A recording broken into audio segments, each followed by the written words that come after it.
வணக்கம், நான் உங்கள் மேஜிக் செட் ராஜேஷ். ஸோ நிறைய நபர்கள் லோன் மூலம் இடம் வாங்கணும், வீடு வாங்கணும் அப்படின்ற முயற்சி நம்ம மூலமாகவும் சரி, அவங்களா முயற்சி பண்றதும் சரி, வெளியிடங்களையும் சரி முயற்சி பண்ணிட்டு அந்த முயற்சியில நிறைய ரிஜெக்ஷனை ஃபேஸ் பண்றாங்க. ஸோ ஏன் இந்த ரிஜெக்ஷன்லாம் வருது அப்படின்றத ஒரு ஸ்டெப் பை ஸ்டெப்பா பார்க்கலாம்.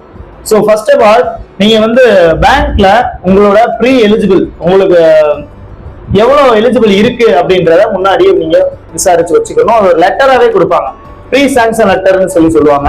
ஸோ அந்த லெட்டராகவே உங்களுக்கு கொடுக்க போற பட்சத்துல உங்களுக்கு சரியா எவ்வளவு லோன் கிடைக்கும் அப்படின்ற டீட்டெயில் அதுல இருக்கும். இது ஃபர்ஸ்ட் பாயிண்ட்.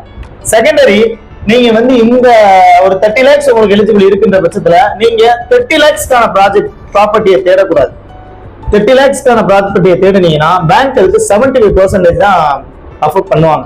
ஸோ அதுல 75% லோன் கொடுக்குற பட்சத்துல நீங்க உங்களோட எலிஜிபிள் 30 லட்சம் ரூபாய் நீங்க பார்க்க போற